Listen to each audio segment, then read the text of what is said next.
Chers téléspectateurs de Mauritania, comme promis, rebonsoir. Nous nous retrouvons pour notre rendez-vous hebdomadaire Zoom Sur, qui abordera ce soir le sujet de la transformation numérique en Mauritanie.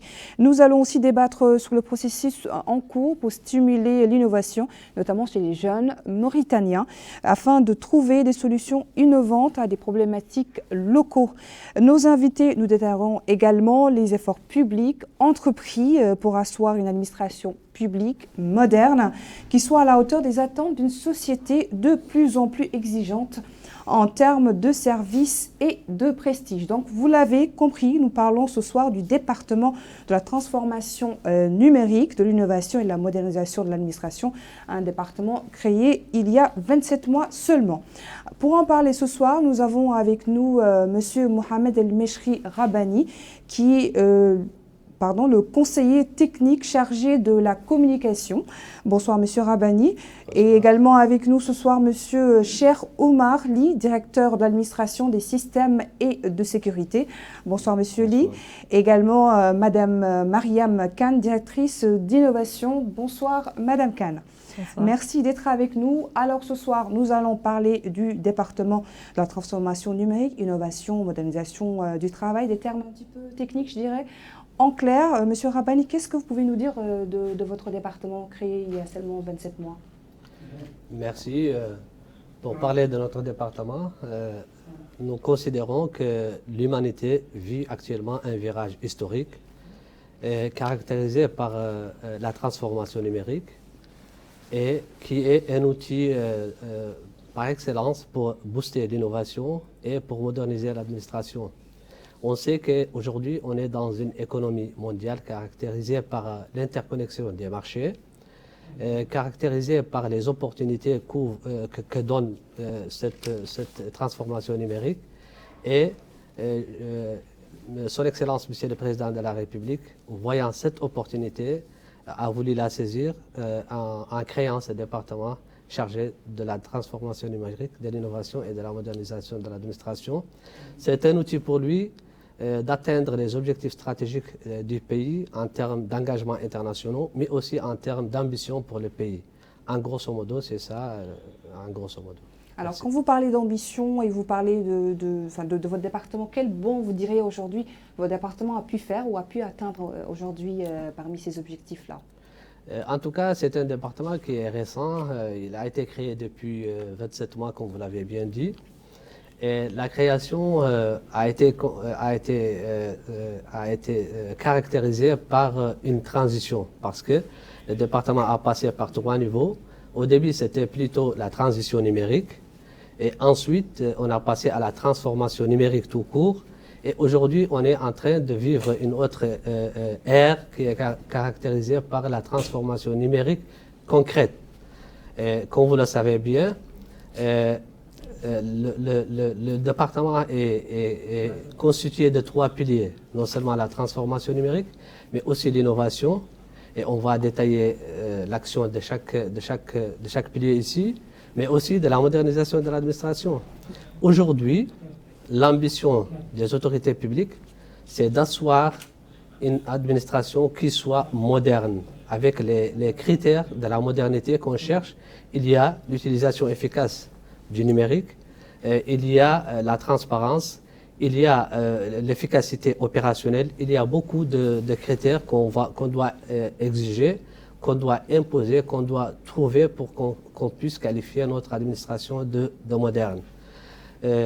Parler des résultats, je pense que c'est un peu prématuré parce qu'on est en phase de développer un mécanisme global de notre action, mais je pense que déjà que les projets qu'on a déjà lancés donnent de belles perspectives de bon avenir et de bonne action, notamment si on prend en compte que déjà on est en train de vivre une transformation numérique.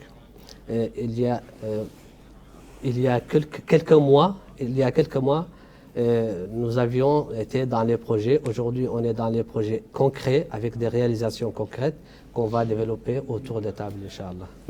Quand vous parlez de projets concrets, de réalisations concrètes, j'aimerais connaître Monsieur Cher Omar Li.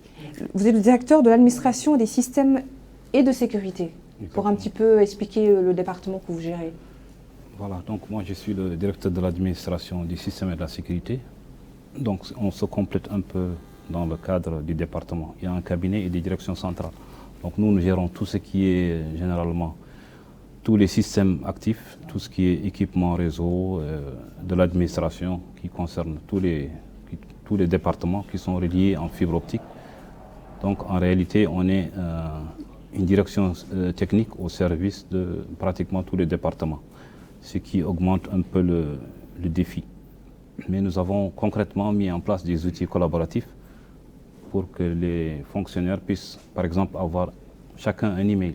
En fait, il y a des outils, mais on remarque que parfois, ils ne sont pas très bien utilisés par les départements ou bien par les usagers. Il y a certains qui les exploitent de façon quotidienne et d'autres qui ne l'utilisent pas du tout. Donc tout ça, ce sont des outils qu'on met à la disposition de l'administration. On a aussi développé des services avec la direction du développement et de l'interopérabilité. Par exemple, le e-paraphère Kitab qu'on est en train de généraliser. C'est des applications de gestion de documents pour que le courrier puisse être traité d'une façon moderne. Donc on pourra revenir sur d'autres exemples si vous le voulez un peu plus tard. Mais c'est globalement l'utilisation des TIC au service du citoyen d'une façon générale. Et diriez-vous que l'utilisation des TIC, justement, dans le monde dans lequel on vit en ce moment, est un bond en avant pour les Mauritaniens aujourd'hui? Est-ce qu'ils le comprennent bien? Est-ce qu'ils l'intègrent bien dans le système de travail quand vous parlez de modernisation de l'administration? En fait, c'est l'appropriation. C'est l'appropriation de ces outils-là qui pose un souci. Par exemple, il faut que tu puisses écrire un email correctement, que tu puisses utiliser les systèmes métiers pour chaque département. Donc on essaye avec les points focaux des différents départements, de faciliter un peu l'usage de ces outils-là. Donc ça fait pratiquement, on a je pense que maintenant au niveau des concours, les dépôts maintenant sont informatisés à 100%. Donc les gens ne viennent plus déposer les dossiers physiques. Ils peuvent le faire à partir de chez eux, par exemple. Donc ça, c'est un effort qu'on a déjà réalisé en dématérialisant ces services-là. Et nous envisageons aussi de faire la même chose pour les autres procédures administratives. Maintenant, on est à la phase de collecte. On a une application, si je ne me trompe pas, qui concerne les procédures administratives. Tout simplement, il s'agit d'un site web très simple qui consiste à réunir toutes les procédures administratives. Chaque département dit, par exemple, nous, on a une procédure. Par exemple, pour le permis de construire ou bien pour un permis d'occuper, il faut tel document. La durée de traitement est de 2-3 jours. Comme ça, c'est la première phase. On va le faire pour tous les départements et ensuite, on va commencer à les informatiser, à les rendre publics de façon pour le citoyen directement. Donc ça, c'est la seconde phase. D'abord la collecte, ensuite la digitalisation. Et il y a un marché qui concerne la digitalisation des services publics qui va voir le jour dans quelques mois, Inch'Allah. D'accord. Nous reviendrons tout à l'heure sur la modernisation de certains secteurs. Alors, Madame Khan, vous êtes occupée à un secteur assez d'innovation. Aujourd'hui en Mauritanie, où est-ce qu'on est? On en est aujourd'hui en Mauritanie avec l'innovation. Ok, donc par rapport à l'innovation, c'est un secteur qui a toujours existé en Mauritanie. Comme l'a rappelé notre collègue Mechril Rabani, c'est peut-être la première fois qu'on ait une dénomination publique dans le département qui porte le nom de l'innovation. L'innovation est par définition très transverse et nous on essaie d'impulser tout ce qui est innovation technologique, développement du secteur du numérique, développement de l'entrepreneuriat et comment aussi à travers la transformation numérique apporter de l'innovation dans le secteur public. Typiquement, en tout cas par rapport à l'action du département précisément sur le sujet de l'innovation, on essaie plutôt d'accompagner, de faciliter la mise en place d'un écosystème parce que le ministère tout seul ne peut pas être le seul acteur qui développe le secteur de l'innovation. Donc ce qu'on essaie de mettre en place, c'est de faciliter la mise en place d'un écosystème innovant. Donc pour ce faire, on travaille avec les acteurs existants et aussi, on essaie aussi d'impulser d'autres acteurs et aussi de mettre en place des politiques publiques d'innovation qui fertilisent tout cet ensemble d'écosystèmes-là. Où est-ce qu'on en est aujourd'hui? Je pense que la Mauritanie a fait ses preuves en montrant qu'elle est très... voilà, il y a beaucoup d'appétit pour l'innovation technologique, aussi bien chez les jeunes, chez les moins jeunes, que dans l'administration publique, que dans le secteur privé. Elle est prête à accueillir des innovations en son sein et de les développer et de les créer.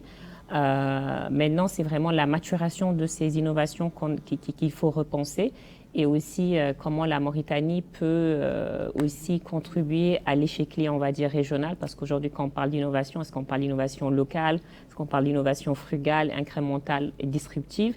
Il y a des innovations disruptives qui se passent dans le monde. Il va falloir que vous soyez beaucoup plus simple avec les termes pour qu'on puisse comprendre globalement. Voilà, c'est pour dire aussi, au-delà des innovations qu'on peut avoir au sein de la Mauritanie, c'est comment on peut embrasser aussi les innovations technologiques de rupture qu'on a dans le monde.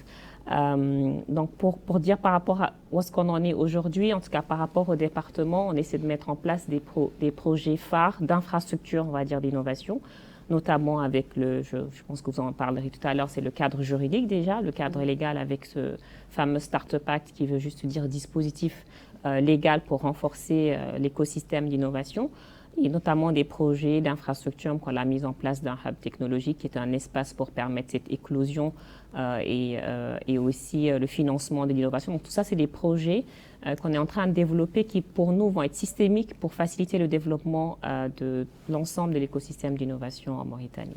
Mais quand vous parlez de projets, quels projets aujourd'hui ou quels sont les projets aujourd'hui qui ont déjà pu... Monsieur Rabbani dit que c'est un petit peu prématuré, mais je pense qu'il y a quand même des choses qui ont déjà été mises en place et qui aujourd'hui servent les Mauritaniens, justement servent cette innovation et aussi servent aussi cette transformation numérique. Oui, comme le disait Monsieur le conseiller tout à l'heure, c'est un peu prématuré parce que les résultats ne sont peut-être pas tangibles pour les citoyens lambda.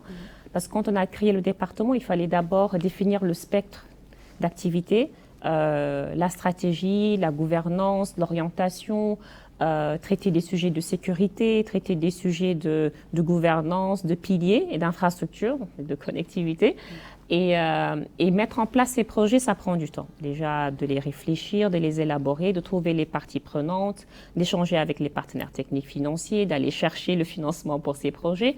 Ça nous a quand même pris pas mal de temps. Et après, certains projets étaient plus matures que d'autres. Bien sûr, il faut voir les réalisations ponctuelles du ministère, comme les services dont a parlé M. Lee, donc la mise en place d'outils pour le travail. Mais je pense que pour qu'on voit les résultats concrets de tous les projets, les chantiers qu'on est en train de mener, ça prend du temps pour sortir en tout cas les résultats et les fruits. Par rapport au secteur de l'innovation, les réalisations qu'on a pu faire, déjà, c'était d'organiser un prix qu'on avait appelé Ipticar Prize à l'époque, l'année dernière. Et sur la base de ces prix, au-delà de remettre les prix, c'était l'analyse du spectre de start-up qu'on pouvait accompagner à l'étape d'idée, à l'étape d'entreprise, à l'étape de projet. Et aujourd'hui, en termes de réalisation, on vient d'accoucher la première, en tout cas, on va dire, cadre juridique pour la promotion de l'innovation, le Startup Act, validé, en tout cas approuvé en tout cas au Conseil des ministres. La prochaine étape, c'est l'Assemblée nationale et bien sûr de mettre des dispositifs, notamment les décrets d'application pour la mise en œuvre concrète de ce dispositif. En parallèle, on travaille sur la mise en place d'un hub d'innovation, un espace technologique d'innovation, qui va servir tout l'écosystème, les incubateurs, les entrepreneurs, les centres de recherche, etc. Nous avons aussi un projet de mise en place de fonds d'innovation. Ça fait partie l'un des 3 piliers, comme l'a dit Son Excellence Monsieur le Ministre lors de son communiqué de la semaine dernière. Donc, c'est des projets qui démarrent. Et donc qui démarrent. Voilà. Donc, quand vous dites de réalisation, c'est des projets qu'on a lancés, on est en train de faire les études de faisabilité, on est en train de rencontrer les acteurs qu'on est en train de mettre en place. Et par rapport à l'innovation. Quand vous parlez tout à l'heure, vous parliez du projet de loi, on allait en venir, mais parlons-en maintenant. C'est quoi vraiment l'objectif de ce projet sur les startups, de ce projet de loi, je veux dire? Bon, l'objectif, c'est déjà, comme j'ai dit, d'inciter à vraiment créer des startups matures, championnes et qui sont compétitives à l'échelle nationale et bien sûr qu'on pourra exporter à l'échelle internationale. Et quand on a fait l'analyse de l'écosystème d'innovation, on s'est rendu compte qu'il ne s'agit pas seulement que de créer des startups pour créer des startups. Il y a tous des chaînons manquants dans l'écosystème, si j'ose dire, qu'il faut traiter. notamment le problème de financement des startups. Donc, dans le dispositif de loi, il y a un mécanisme précis qui dit qu'on va mettre en place un fonds d'innovation axé sur les startups. Il y a la problématique d'infrastructure, c'est-à-dire comment on peut trouver des infrastructures, que ce soit des facilités en termes d'hébergement, d'espaces de travail, de laboratoires techniques pour faire des prototypages. Donc, c'est pour ça que vient ce hub d'innovation qui est un espace qui accompagne les startups, mais accompagne également les incubateurs, les structures d'appui, les centres de recherche. Et systématiquement, dans la loi, on s'intéresse aussi bien à la startup en tant qu'entreprise, à l'entrepreneur qui porte le projet de start-up et aussi à l'investisseur qui doit investir dans la start-up. Donc, il y a plusieurs mesures qui touchent ces différentes cibles-là et bien sûr les incubateurs. Et donc, ce qu'on a mis en place, c'est un cadre incitatif. Donc, on donne des subventions, d'une part, du financement, mais on donne aussi des avantages fiscaux, douaniers, etc., pour permettre à la start-up qui vient de naître et qui a des solutions innovantes de pouvoir démarrer et de pouvoir être compétitif par rapport aux autres PME traditionnelles mauritaniennes, parce qu'elles sont typiquement très différentes des PME. Elles sont plus sensibles au marché, elles ont plus de difficultés d'accès au marché. Donc, on a mis en place plein de mesures de ce type qui permettent au moins, en tout cas aux startups compétitives et innovantes qui ont accès au label, d'avoir ces avantages comparatifs. Pendant, bien sûr, une durée déterminée, qu'on a définie à une période de labellisation de 5 ans renouvelable une fois, bien sûr avec des conditions très claires, et quand on ne les respecte pas, bien sûr, on sort également du label. Donc le but, c'est de structurer un peu cet écosystème et d'apporter aussi des avantages qui permettent à ces entreprises de croître rapidement et de créer de la valeur et d'être et aussi de contribuer en tout cas globalement à l'économie numérique du pays. Rapidement, on va penser au processus d'élaboration. Dites-nous, est-ce que vous, avec l'expérience que vous avez, est-ce que les Mauritaniens, avec les projets que vous rencontrez, les startups que vous rencontrez, est-ce que vous remarquez une certaine maturité justement de ces innovations-là? Oui, typiquement, je dialogue beaucoup avec les startups de la place mauritanienne et qui sont ici et celles de la diaspora. Et très souvent, ils nous ont noté ces manquements-là. Et on voit aussi des entrepreneurs, surtout beaucoup de la diaspora, qui viennent avec une certaine expertise, qui ont parfois même plus de réussite à l'international qu'en Mauritanie parce que le cadre n'y est pas favorable. Et on a rencontré aussi des entrepreneurs mauritaniens qui n'arrivent pas à sortir de la phase d'amorçage, c'est-à-dire la première phase où on commence à créer la start-up et qui n'arrivent pas à vendre leurs produits, mais qui ont des solutions très innovantes et qui sont adaptées au marché mauritanien, mais juste parce qu'ils n'ont pas le cadre juridique, ils n'ont pas les facilités pour avancer dans leur prototype, c'est-à-dire la première solution de bêta testing, et les projets restent dans les placards. Et on s'est dit peut-être que donc en créant ce cadre juridique-là, on pourra mieux facilement accompagner ces entreprises-là. Et je pense qu'on voit aujourd'hui même l'appétence du secteur public à travailler avec des entrepreneurs locaux. Au lieu d'acheter des solutions technologiques étrangères, on a des entrepreneurs qui répondent à des marchés publics, on a des entrepreneurs qui répondent à un secteur privé qui est de plus en plus consommateur de solutions technologiques. Donc il y a réellement un engouement et aussi une maturité de ces entrepreneurs qui peuvent délivrer des solutions en tout cas fiables. Mais bien sûr, il y a beaucoup d'efforts encore à faire sur le sujet de la professionnalisation du secteur, etc., etc. Et il y a aussi à trouver, eux-mêmes les entrepreneurs, ils cherchent aussi à trouver des ressources de qualité sur place ou à l'étranger. Donc, il y a encore des efforts à faire, mais en tout cas, il y a un bon actuellement. Alors, Monsieur Rabbani, diriez-vous justement que ce projet de loi et aussi toutes les solutions innovantes que vous mettez en place, c'est pour encourager justement la maturité des innovations des startups en Mauritanie? Oui, bien sûr, bien sûr. Je confirme ce que ma collègue a dit. Notre approche dans l'administration, c'est de booster l'innovation, d'aider les startups à exister d'abord, ensuite les encourager à se promouvoir et par la suite de renforcer leur compétitivité. C'est vraiment nos objectifs dans le cadre de ce projet de loi. Et pour y arriver, on a un long mécanisme que ma collègue Mariam a bien détaillé. Mais pour nous l'essentiel, c'est qu'on tire plein profit de ces opportunités qui nous sont ouvertes. C'est-à-dire la transformation numérique d'un côté, d'autre côté, une jeune Mauritanienne ambitieuse, une jeunesse mauritanienne ambitieuse qui veut avoir ces opportunités, qui veut bénéficier de ces cadres d'innovation mondiale et qui veut aussi servir son pays. Troisième pilier, c'est aussi d'aider ces startups à avoir des avantages d'accès au marché public, parce qu'on sait que le premier problème de toute start-up dans le monde, c'est la pérennité. Et donc, moi, je pense que, d'une manière générale, le management, la gouvernance du projet permet à la jeunesse mauritanienne de prendre cette opportunité et de suivre vers ce chemin. Et nous sommes là, en tant que ministère, je termine sur ce point-là, nous sommes là pour l'accompagner, pour l'aider, mais aussi pour lui ouvrir les portes, non seulement sur le plan national, mais aussi sur le plan international. Mais ce projet de loi, comment le processus d'élaboration a-t-il été participatif en fait? En fait, ça a passé par plusieurs niveaux. Je pense que Mariam Khan est la plus placée pour en parler, donc je vais lui renvoyer la balle. Mais je sais que d'une manière générale, en tant que ministère de la transformation numérique, de l'innovation et de la modernisation de l'administration, on est chargé de la modernisation de l'administration et on doit être nous-mêmes modernes. Et une administration moderne aujourd'hui ne peut pas faire seule. Il faut qu'il y ait une approche participative pour qu'une administration prouve sa modernité. Et nous, on est dans cette approche collaborative, cette approche participative de toutes les parties prenantes, que ce soit les impactés, que ce soit les concernés, que ce soit les acteurs. Donc, grosso modo, tout l'écosystème concerné par ce projet a été associé dans l'élaboration de cette stratégie. En détail, je pense qu'elle peut détailler, mais c'est un long processus qui a pris beaucoup, qui a eu beaucoup de...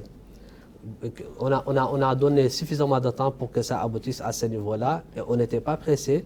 Et c'est pour cela, tout à l'heure, j'ai dit que c'est un peu prématuré pour donner des résultats. Mais je pense que avec l'adoption de ce projet de loi et son adoption par le Parlement, Inch'Allah, nous aurons au moins un cadre juridique qui va nous permettre de lancer notre décollage. Surtout que typiquement ce projet touche la jeunesse mauritanienne, il touche la communauté scientifique, il va booster la recherche scientifique. Et je pense que sur le plan des objectifs de notre pays, de notre gouvernement, ça va aider grandement dans ce sens. Alors Madame Mariam Khan, puisque Monsieur Rabbani vous renvoie la balle, le processus aujourd'hui, vous en parliez. Oui. Pas de souci. Voilà, le processus d'élaboration de la loi participative aujourd'hui, pour qu'elle soit déjà acceptée au Conseil des ministres et au Parlement, bientôt, je l'espère pour vous. Alors dites-nous justement, parlez-nous de ce processus-là aujourd'hui. Donc pour être précis, le projet a commencé en mars 2022 si je me trompe. Et bon, ça a pris un long processus. Et d'ailleurs, on n'est pas les seuls à les avoir fait. Donc comme ça prend 1 an, voire 2 ans en fonction des pays, ou même plus. Donc nous, on a commencé le processus participatif. C'était clé pour nous. Parce que déjà, aujourd'hui dans le monde, pour définir des politiques d'innovation, elles doivent être elles-mêmes agiles. Et elles doivent être le plus participatives pour qu'elles correspondent aux aspirations vraiment des cibles, en fait, c'est-à-dire les entrepreneurs, les startups, etc. Ce n'est pas des acteurs que le public peut facilement, en tout cas, répondre en faisant elle-même la loi. Donc, le processus participatif, il a commencé par la mise en place déjà d'une task force privée. On appelle ça task force parce que c'est vraiment, on s'est dit que c'est les entrepreneurs eux-mêmes qui doivent porter le projet, dans lequel est représenté presque tous les acteurs que vous connaissez du secteur privé et des entrepreneurs, incubateurs, start-up, champions, clubs des entrepreneurs, réseaux, en tout cas associations, qui souvent, eux, portent la voix des start-up. Donc, il y a et les start-up et les structures d'appui, etc.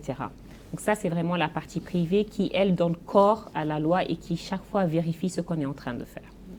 De notre côté, il y a un comité de pilotage un peu mixte, principalement public, mais également des membres de la task force siègent dans ce comité de pilotage. Et ce comité de pilotage, il est composé des différents départements concernés, ministère de l'économie, ministère des finances, ministère de l'enseignement supérieur, je ne vais pas les citer tous, l'autorité des marchés publics par exemple, la Banque centrale, les chambres de commerce, le patronat, etc. C'est un ensemble d'acteurs qui, pour nous, la loi les touche de manière directe ou indirecte et qui peuvent aussi apporter corps, en tout cas de la matière à la loi et qui vont aussi comment on va dire, appliquer certaines mesures de la loi. Donc, on a intérêt aussi à les associer dans l'élaboration de la loi. Donc, il y avait le comité de pilotage, il y avait la task force et il y avait le MTNEMA qui était un peu arbitre et qui pilotait, mais qui était vraiment quelqu'un qui n'imposait rien, mais qui facilitait les échanges, etc. Et bien sûr, on a eu un partenaire qui nous a accompagnés, un partenaire technique et financier, notamment le PNUD, et bien sûr des cabinets de conseil internationaux, nationaux, des cabinets juridiques. Et également, je remercie les pays de la sous-région qui ont beaucoup contribué aussi en partageant l'expérience de leur pays, notamment le Sénégal, la Tunisie, avec qui on était en très étroite collaboration parce qu'ils ont mis des Startup Acts un peu avant nous, et d'autres fondations africaines qui ont l'habitude de développer des mesures de ce type dans d'autres pays. Voilà, donc c'était vraiment un processus où chaque fois qu'on élaborait quelque chose, on remettait ça sur la table, on discutait avec les parties. Est-ce que ça vous convient? La task force disait, nous, on veut ça parce qu'ils veulent des mesures pour les entrepreneurs. Et d'autre part, le secteur public disait, ah non, ça, je peux le mettre en place ou non, ça, je ne peux pas le mettre en place. Voici le cadre légal existant, le code des impôts, le code des investissements, la loi sur la propriété intellectuelle, etc. Qu'est-ce qu'on peut mettre sur la table, qu'est-ce qui manque, etc. Donc, c'était vraiment beaucoup d'arbitrage au fur et à mesure du processus où à chaque étape, il y a eu plusieurs versions du Startup Act jusqu'à sortir de la VF qui est aujourd'hui présentée au Conseil des ministres. Et juste avant le Conseil des ministres aussi, il y a eu le comité interministériel qui a rebattu les cartes et qui a permis aussi d'arbitrer entre les différents ministères pour sortir ce projet de loi au Conseil des ministres. Et bien sûr, on va continuer à débattre certainement aussi à l'Assemblée nationale, mais on espère en tout cas que 80 voire 90% des choses sont acquises. Il y a peut-être toujours des revues, etc., des négociations, mais on est quand même d'accord, en tout cas autour de la table, sur ce qui est présenté aujourd'hui au Conseil des ministres. D'accord. Madame Kane, nous allons revenir tout à l'heure sur les services de télécommunication, mais avant, Monsieur Ly, parlons aujourd'hui de l'administration. Quel aujourd'hui apport justement à la modernisation de cette administration-là, faciliter aussi les échanges entre administration Mauritanie et tout, pas apporter aujourd'hui comme modernisation, comme aller de l'avant, la communication interne, mais également externe au niveau mondial, disons. Effectivement, donc pour cela, pour juste une petite parenthèse, une transition de la loi Startup Act qui doit un peu donner un bon écosystème pour les entrepreneurs ou bien les gens qui ont des startups. Une fois qu'ils auront créé du contenu, ils ont besoin d'abord de le sécuriser. Donc c'est important de voler de la sécurité. Dans ce cadre, nous avons une stratégie de cybersécurité qui a été adoptée. Et il y a un plan d'action qui est avec un chronogramme bien défini. Et il y a le Haut Conseil du numérique aussi qui a été mis en place avec le Premier ministre ainsi que les autres ministres comme les Affaires étrangères, le ministre de la Défense, le ministère de la Transformation numérique, le ministère de la Justice. Donc c'est eux qui donnent un peu les grandes directives pour tout ce qui est en matière de cybersécurité et de cybercriminalité. Donc tout ça c'est pour un peu sécuriser l'échange de données. Parce que s'il y a un échange de données et qu'il n'est pas sécurisé, ça ne sert à rien. Donc on a avec le projet WARDIP qui est avec le financement de la Banque mondiale. C'est un projet de la sous-région, c'est un financement de la Banque mondiale pour appuyer un peu le secteur des technologies de l'information et de la communication dans plusieurs pays, dont la Mauritanie. Et il finance tout ce qui est... On a un projet de SOC, certes, mise en place d'une équipe pour les incidents de cybersécurité. Actuellement en Mauritanie, cette équipe n'existe pas.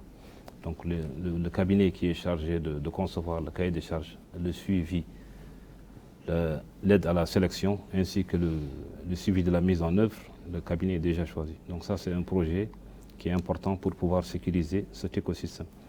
Nous avons aussi certains projets d'infrastructure. Par exemple, l'administration a un réseau qui est vieillissant, qui est là depuis pratiquement 2001. Donc maintenant nous avons un projet d'interconnexion de toute l'administration en fibre optique et en 4G. C'est un projet qui a un taux d'exécution de 40%, dont l'objectif est d'interconnecter les administrations pour qu'elles puissent faire des échanges entre elles, partager les outils collaboratifs. Il y a plusieurs départements qui sont concernés. Il y a par exemple toutes les muqata'a, toutes les mairies, tous les hôpitaux nationaux, les hôpitaux par exemple pour le ministère de la Santé. Ça c'est un exemple que je donne. Il y a aussi par exemple tous les ministères. Actuellement il y a certains qui sont coupés à cause des travaux, justement les travaux. La fibre optique est souvent coupée. Donc c'est un réseau qui est vieillissant, endommagé. Donc ce projet stratégique, essentiellement, il vise à avoir une boucle locale au niveau de Nouakchott. La boucle, ça permet en fait à la communication d'être circulaire. Quand vous avez une coupure, le trafic continue de tourner le temps que vous puissiez régler la panne. Par exemple, avant, on avait ce souci-là. Donc il y a beaucoup d'administrations qui louent, par exemple. Donc on ne peut pas les connecter en fibre. Donc ce sera avec la 4G. C'est la partie mobile en fait de l'interconnexion. Donc ça, c'est un projet très important qui à terme doit être finalisé avant fin décembre pour la partie lot 1. Il y a un autre lot qui va... L'objectif est de le finir avant la fin de l'année. Au maximum, au mois de février 2024, ce projet, par exemple, doit voir le jour. C'est un projet très important. C'est vrai qu'il n'est pas à 100%, mais pratiquement tout le matériel du prestataire est sur place. Donc nous mettons beaucoup d'espoir sur ce projet-là. D'où l'importance peut-être des télécommunications en Mauritanie, des services offerts en Mauritanie. Les télécommunications, nous allons y venir, mais ça c'est juste la partie qui concerne l'administration en fait. Donc déjà, ça, même sans la télécommunication, sans la 3G ou la 4G, ça permet aux fonctionnaires par exemple de pouvoir se connecter sur son email, d'accéder à ses applications financières, etc. Moi, je pense que même le ministère de la Culture, à travers la télévision nationale, ce point GPS a été collecté. Doit faire partie de l'écosystème. Parce que vous aussi, vous avez du contenu. Il y a aussi le projet d'un second câble sous-marin qui doit permettre, dans le cadre de la sécurité des données, de pouvoir, par exemple, quand il y a une coupure au niveau de la mer, on peut être déconnecté pratiquement pendant un mois, le temps que les bateaux qui viennent pour refaire la fibre qui est endommagée. Actuellement, nous ne disposons pas d'un second câble sous-marin. Donc l'appel d'offres a été lancé, c'est un financement de la Banque d'investissement européenne avec l'État qui est de 28 millions d'euros. Et les plis doivent être ouverts le 19 octobre 2023 de cette année. Donc ça, c'est un projet stratégique pour sécuriser un peu le trafic international. Maintenant, les opérateurs et les FAI, eux aussi, l'objectif normalement, c'est de pouvoir vendre l'excédent de la capacité dont ils disposent. Ils peuvent même, normalement, en principe, si on se connecte à travers le Sénégal et le Mali, les FAI ou bien les opérateurs peuvent même vendre la capacité excédentaire. Mais les Mauritaniens n'arrêtent pas de se plaindre justement de ces opérateurs-là. Je ne vois pas comment on peut vendre après. Ce problème qu'on a, que les consommateurs souvent n'arrêtent pas de critiquer les services de télécommunication, vous faites quoi? Aujourd'hui, votre département taper un petit peu sur les doigts peut-être? Oui, non, pas forcément. En fait, pour cette question de services de télécommunication, de la qualité des services, je vous rappelle qu'aujourd'hui, le département fait face à des problèmes qui ne concernent pas seulement la Mauritanie, qui concernent tout le monde. Je m'explique. Aujourd'hui, la technologie utilisée en 2023 risque d'être obsolète en 2024 ou 2025. Donc l'évolution technologique de la technologie utilisée, ça peut susciter un problème de défaillance. Ça, c'est de un. De deux, vous faites face à un marché qui a choisi le marché libéral, donc interconnecté avec les marchés mondiaux. Et qui dit le marché libéral dit le rôle très limité de l'État dans l'intervention. En termes d'intervention, l'État ne doit pas trop intervenir dans le domaine du marché libéral. Malgré tout, la Mauritanie a fourni beaucoup d'efforts pour que la qualité des services ne cesse de s'améliorer. Déjà, il a investi dans les infras de la télécommunication. Il y a investi avec son projet WARSIP. Je vais laisser mon collègue détailler, mais c'est pour vous dire que l'État a financé, a investi l'argent public dans ce domaine. Pourquoi? Parce qu'il pense qu'à un moment donné, il faut intervenir pour que les infras soient à la hauteur pour améliorer la qualité des services. Aussi, l'État a intervenu pour que la concurrence soit activée, ce qui va permettre aux opérateurs d'améliorer davantage leurs services. C'est pour cela que l'État a décidé, il y a quelques années, d'ouvrir la voie aux FI, ce qu'on appelle FI, les prestataires, les fournisseurs d'accès à Internet. Et en même temps, on travaille avec les régulateurs, nous, en tant que ministère chargé de la transformation numérique. On a créé une commission mixte depuis quelques semaines, dans le cadre de ce qu'on peut appeler la transformation numérique concrète. Parce que notre philosophie, c'est quoi? C'est que nous, notre mission, c'est de digitaliser les services publics, de digitaliser l'administration à travers sa modernisation. Mais notre problème majeur est composé de deux types de problèmes. Le problème de sécurité dont a parlé mon collègue et le problème d'accès de la qualité des services. C'est pour cela que pour les administrations, on a développé ce projet de RIA dont il a parlé. Et pour l'accès du citoyen lambda à la qualité des services, et moi et vous, nous sommes des citoyens lambda, nous souffrons comme tout le monde, le ministère a mis en place une commission mixte avec les régulateurs d'un côté pour discuter comment on peut faire avancer les choses sur le plan de régulation. Et la commission a été constituée il y a quelques semaines. On travaille sur la réflexion et très prochainement, on va trouver des issues. Mais en même temps, le ministère travaille avec les partenaires, les opérateurs eux-mêmes.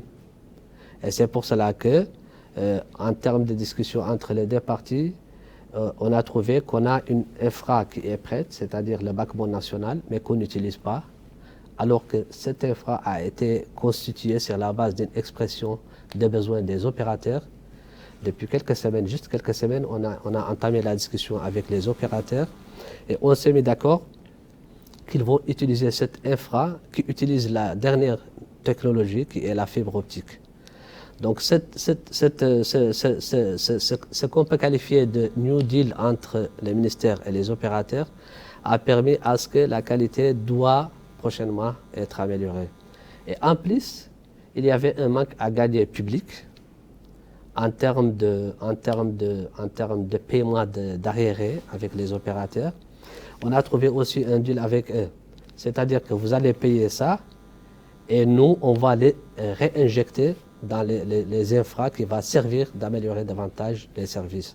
Et c'est pour cela que, il y a quelques semaines, on a trouvé ces reliquats-là qu'on a investis sur le Torson, Nouakchott, Rosso, pour permettre de lier le projet Warsip, Nouakchott, Rosso, puis Rosso Kifa, Tintan, etc., etc. Tout ça, pour nous, le projet Warsip, qui est public, le projet Wardip, qui va être lancé très bientôt, va travailler justement, pratiquement, que sur les infras. L'objectif, c'est quoi? C'est de permettre, c'est de fournir des infras qui sont à la hauteur, avec une technologie qui n'est pas obsolète, et qui va permettre aussi de travailler avec le régulateur pour que lui aussi, de son côté, il fait ce qui lui convient pour que la qualité des services soit améliorée davantage. Après tout, madame, on est dans une société qui est caractérisée par la quête permanente de la prospérité. Aujourd'hui, l'être humain, il est difficile de le satisfaire. Oui, mais avec une qualité de service quand même qui n'est pas forcément ce qu'on pourrait souhaiter, quand même, parlant des opérateurs. Je vous ai parlé des efforts qu'on est en train de développer, mais je vous assure que si ça aboutit, la technologie va avancer. Mais ça va évoluer, c'est normal, c'est justement l'innovation, c'est pour aller de l'avant, pour ne pas stagner ou rester en arrière. Si je vous dis ça, madame, c'est pour vous dire qu'on est conscient des difficultés qu'on a. On est conscient de notre environnement, de notre contexte qui peut ne pas être aussi facile que ce que vous l'imaginez, mais c'est notre réalité, on fait avec et on ne cesse, notre quête quotidienne, c'est de chercher à améliorer la qualité des services, d'un côté avec les régulateurs, d'autre côté avec les opérateurs. Et en même temps, nous poussons le gouvernement, tout le gouvernement, à se digitaliser, ce qui va nous pousser. Elle vient de parler d'innovation, lui, il vient de parler de la transformation numérique. Moi, je pourrais parler de la modernisation de l'administration et ce que cela impose en termes de demande, de la qualité des services. Tout ça, on est conscient de ça, on est sur ça. Et ce que je vous assure, c'est qu'on est en train de vivre une ère de la transformation numérique concrète. On ne veut pas trop parler, mais on veut être concret et on va venir. D'ailleurs, pour être concret, Monsieur Ly, pour compléter un petit peu, Monsieur Rabbani, quelle est aujourd'hui votre lecture justement de ces, évaluation de ces services aujourd'hui qu'on offre aux Mauritaniens? Donc, pour revenir un peu sur le point de mon collègue, là, donc, le projet WARCIP, il a pu financer à peu près 1700 km de fibres entre les villes de Nouakchott vers l'intérieur. Ça, c'est la première phase du projet, et financer aussi le projet du data center qui est en cours d'exécution, qui doit pouvoir normalement héberger tout ce qui est applicatif. Donc normalement, applicatif, vous voulez dire les données, par exemple, du secteur privé comme du secteur public. C'est un espace de stockage tout simplement de données. On peut résumer ça comme ça. Donc ça permettra, par exemple, d'avoir vraiment... les gens pourront stocker, mettre des audits, stocker les bases de données. Aujourd'hui, le contenu est très important. Le contenu est très important. Par exemple, avec les réseaux sociaux, sur Facebook, c'est gratuit de créer un compte. Ça veut dire que c'est nous les clients. Donc c'est important d'avoir nos données au niveau de la souveraineté, nos données hébergées chez nous. Donc le projet est stratégique, il est en cours d'exécution et on espère qu'il aboutira bientôt. Donc le projet WARDIP vise à interconnecter toutes les villes urbaines, les capitales entre elles. Donc tout ça, c'est pour que les opérateurs puissent utiliser la partie fibre, parce qu'il y a moins de pertes, s'il n'y a pas de signal. Donc ça permettra d'améliorer la qualité de service. Les opérateurs pourront l'utiliser. Il y a une boucle locale de Nouakchott qui est déjà créée, le backbone, qui est de 40 km. Donc les opérateurs, ils ont déjà un engagement avec le département pour l'utiliser. Et ils ont commencé à payer les redevances. Il y a déjà un montant de 4 millions de dollars et quelques qui sera consacré au tronçon Rosso-Nouakchott, ce qui permettra aussi, comme je vous disais tout à l'heure, de pouvoir vendre tout ce qui est excédentaire. La qualité de service, aujourd'hui, c'est un défi parce que nous avons un pays très grand. 1 million et quelques de kilomètres, ce n'est pas facile à couvrir. Donc mais ça ne doit pas nous empêcher de faire des efforts. L'autorité de régulation, la loi, maintenant, je pense qu'il peut partir jusqu'à 5% pour sanctionner les opérateurs qui ne respectent pas le cahier de charges. Ils peuvent aller jusqu'à 5% du chiffre d'affaires. Donc maintenant, l'État, ils investissent aussi, ils ont prévu d'investir dans les zones frontalières, justement pour que les populations puissent déjà avoir accès au réseau de télécommunications pour la sécurité. C'est le droit aussi en tant que citoyen de l'avoir. Donc ça aussi c'est important pour la partie data et voix. Donc l'État va investir dans les zones frontalières vers la frontière avec le Sénégal et le Mali. Donc ensuite ces infrastructures seront remises aux opérateurs pour qu'ils puissent les exploiter. Parce que ce n'est pas en fait des zones viables pour eux économiquement. Donc l'État va faire cette première, il y a ce projet-là qui sera, je pense, exécuté en 2024. Ça c'est la direction de l'infrastructure qui s'occupe de ça. Donc c'est vraiment des projets stratégiques pour pouvoir vraiment améliorer un peu l'écosystème. Donc c'est globalement ce que j'avais à... Mais est-ce que ces efforts justement déployés, vous pouvez répondre aussi, déployés pour garantir l'accès à Internet par exemple, est-ce que cela pourrait aussi garantir l'accès à Internet dans des zones reculées en Mauritanie? Il faut savoir que notre objectif c'est zéro exclusion du numérique. C'est l'objectif du MTNMA. On ne veut pas qu'un citoyen soit exclu de l'accès à Internet avec un prix abordable, avec une connectivité meilleure et de jouir de cette ère numérique, notamment quand on va digitaliser les services publics. C'est un objectif très ambitieux, mais on y travaille. Chaque jour, on voit notre objectif, on avance vers cet objectif-là. Peut-être que ce n'est pas encore visible, mais nous qui sommes derrière, on sait que on va l'atteindre. Maintenant, il faut savoir que les services de télécommunications, c'est fourni par des entreprises qui cherchent des profits. Donc les raisonnements en termes d'implantation n'est pas le même raisonnement que nous, en tant que département public, nous avons. C'est pour cela que on travaille avec eux sur la base de win-win. Nous, on veut l'inclusion de tous les citoyens. Tous nos citoyens doivent être inclus dans le système de télécommunications. Eux, peut-être qu'ils ont leur propre raisonnement en termes de marché, en termes de profit, mais etc. Ils sont quand même soumis à des lois et oui, à des bien règles. sûr, bien sûr. Même sur ce point aussi, nous, on travaille sur ça parce qu'il vient de vous parler de la loi qui régit les cahiers de charges avec les régulateurs. On est en train de travailler avec toutes les parties prenantes. Je vous dis qu'il y a juste 2 semaines, 3 semaines, on a commencé à travailler sur ces deux axes-là. D'un côté avec les régulateurs, d'autre côté avec les opérateurs. Donc notre quête est en continu.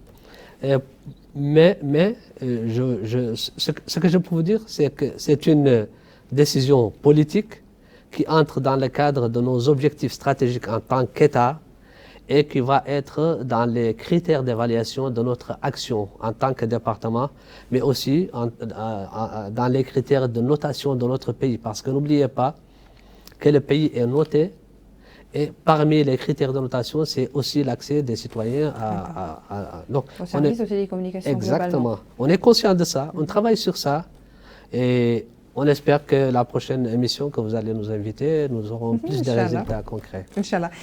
Justement, pour compléter, Madame Khan, aujourd'hui, en termes d'innovation, l'importance aujourd'hui justement de l'accès à Internet ou l'accès même aux services de télécommunication, l'importance que ça peut avoir aux yeux des Mauritaniens, aux yeux du monde, déjà aussi l'accès à Internet, ou même l'innovation à chaque fois qu'il y a de nouvelles bases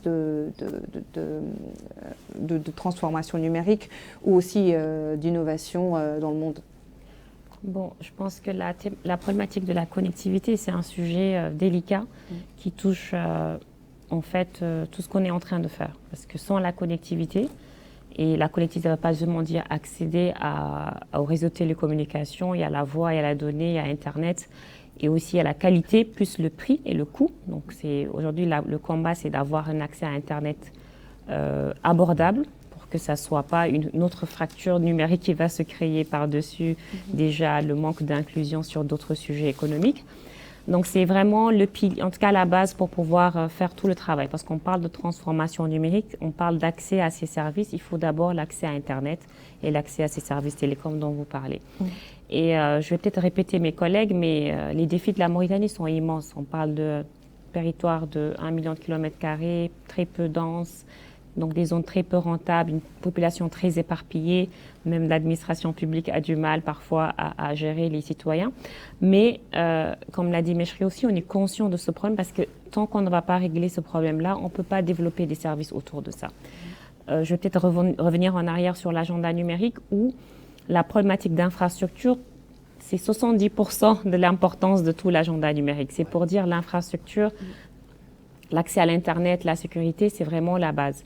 Après, on développe la transformation digitale autour d'accès aux services digitaux, autour de la transformation sectorielle dans les autres secteurs. On parle d'innovation, on parle de l'économie numérique, on parle de renforcement de capacités, on parle de la culture et de la confiance au numérique, mais vraiment la base, c'est l'infrastructure.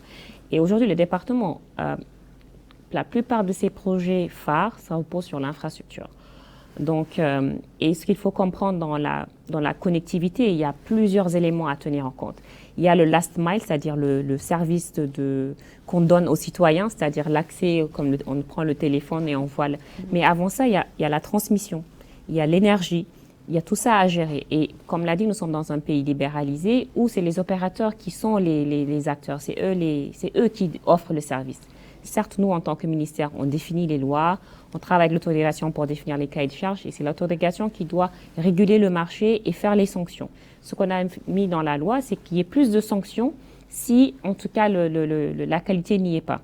Mais en même temps, on travaille en amont parce qu'on se rend compte que les sanctions, elles seules, ne peuvent pas résoudre le problème. Et donc, qu'est-ce qu'on peut faire, nous, en tant qu'acteurs publics, pour investir, parce qu'on ne peut pas directement produire ces services pour les citoyens, pour investir en amont, afin que les coûts soient moins chers, afin que l'opérateur puisse être rentable et développer les services qu'on va dire de last mile. Donc, c'est les projets d'infrastructure dont a parlé M. Ly, la boucle de fibre optique, la transmission, le deuxième câble sous-marin, le data center, les points d'échange, etc., pour un peu assouplir les charges afin que l'opérateur puisse améliorer la qualité. Et bien sûr, il y a ces commissions qui sont mises en place pour vraiment redéfinir le dialogue avec eux, pour dire, nous avons aussi décelé des problèmes ici. Nous sommes allés jusqu'à un moment donné travailler sur un projet même qui permet aux citoyens, on avait réfléchi à ça, aux citoyens de lui-même remonter l'information de la mauvaise qualité de service. Ce ne soit pas seulement le rôle de le régulateur, mais c'est des sujets un peu sensibles qui demandent de changer carrément de paradigme sur lequel on réfléchit, mais qu'on n'a pas encore mis sur la table. Donc vraiment, la connectivité, c'est la base. Parce que si aujourd'hui, il y a des startups qui sont dans le e-commerce ou qui sont dans la transformation digitale et qu'ils n'arrivent pas à délivrer les services, parce que ça se base sur l'Internet, donc ces entrepreneurs ne vont pas réussir. Donc il y a quand même des choses de base, comme la connectivité, comme aujourd'hui ce qu'on appelle le paiement mobile, comme l'adressage, comme la sécurisation des données, sur l'interopérabilité des systèmes, sur lesquels le département travaille. Et c'est des projets vraiment d'infrastructure sur lesquels, pour avoir les fruits, ça prendra du temps.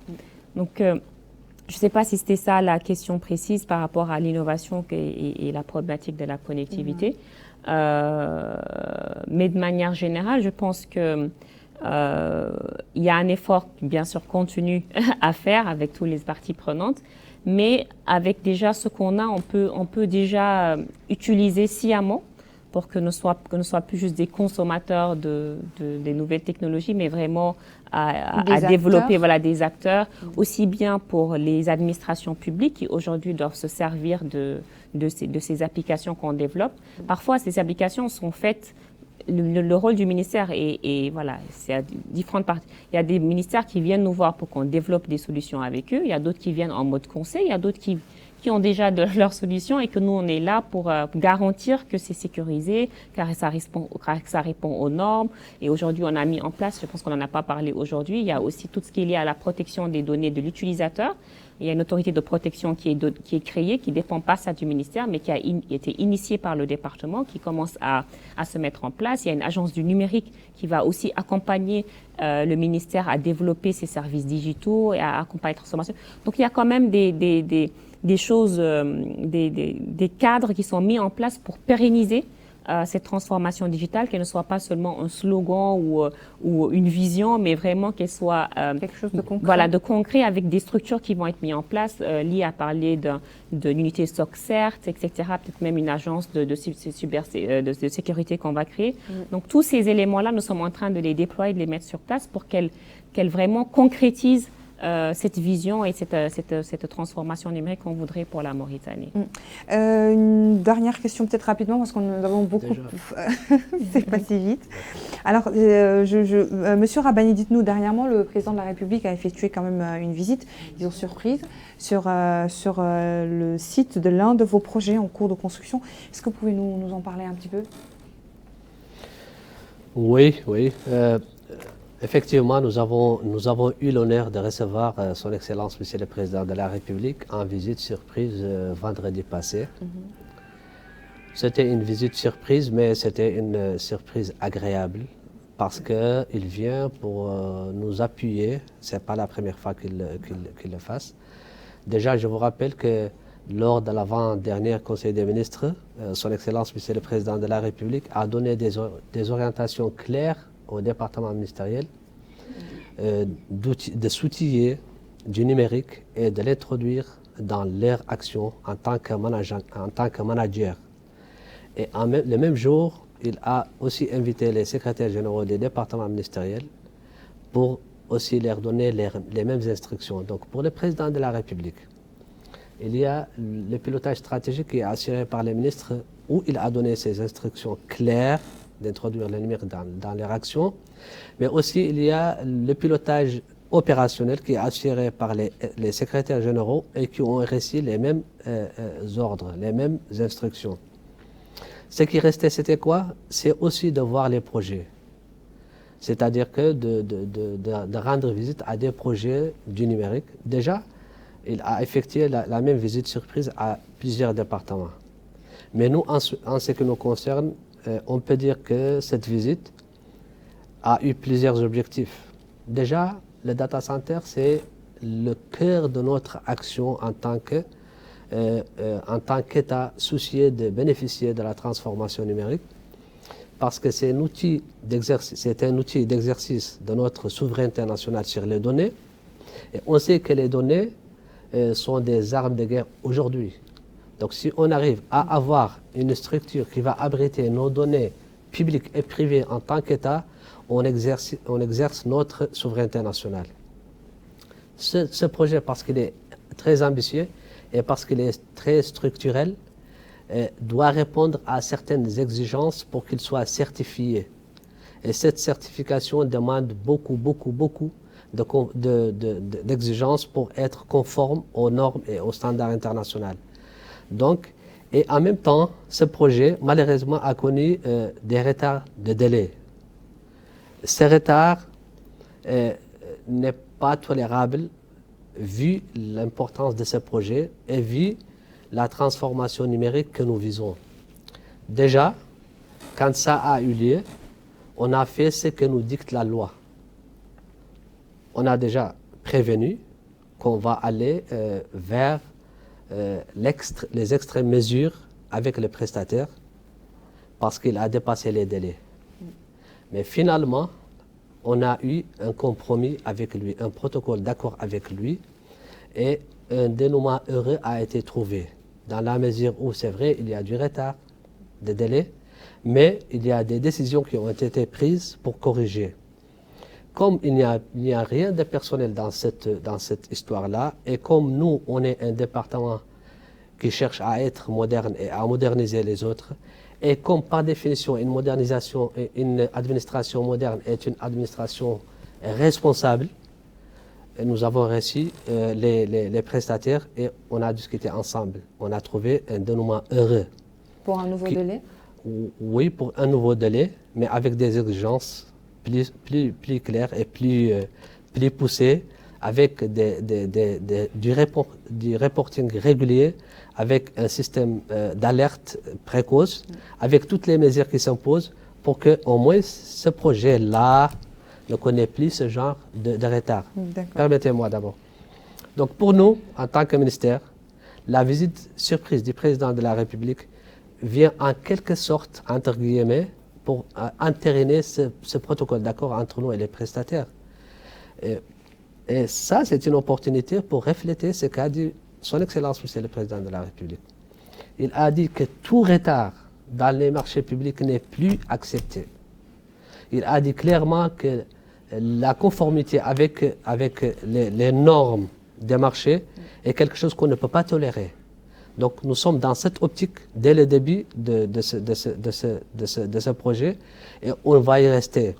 Maintenant, je tiens à rappeler que nous avons beaucoup de projets qui n'ont aucun problème. Et le même prestataire a d'autres projets avec nous qui n'ont pas de problème. Pour nous, l'essentiel, c'est qu'il y avait un train qui a déraillé un peu. On l'a remis sur le rail et on avance. Le président de la République est venu. Très bien. Alors, rapidement, parce qu'on n'a plus de temps, Madame Khan, quand est-ce qu'on peut espérer justement notre data center? En quelques mots, rapidement, très rapidement.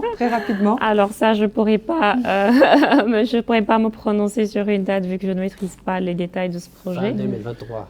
Donc je vais... Fin 2023, j'espère qu'au début 2024, nous avons notre propre data center avec les normes exigées par les marchés, avec la certification qu'on veut. Et ainsi, on aura assuré notre souveraineté numérique. Eh bien, merci beaucoup. C'est un réel plaisir de partager ce plateau avec vous. Nous n'avons pas eu beaucoup de temps. 1 heure, c'est très rapide, ça passe rapidement. Merci beaucoup à vous, Monsieur Mohamed El Meshri Rabbani. Je vous rappelle, vous êtes le conseiller technique chargé de la communication. Merci également à Monsieur Cheikh Oumar Ly, qui est le directeur de l'administration des systèmes et de sécurité. Merci à vous, Madame Mariam Khan, directrice d'innovation. C'était été un plaisir et à très bientôt, j'espère, et bon courage pour le reste. Merci également. Le plaisir est partagé. Merci. Oui, merci également à toute l'équipe technique et rédactionnelle qui nous ont accompagnés tout au long de cette émission. Bonne soirée.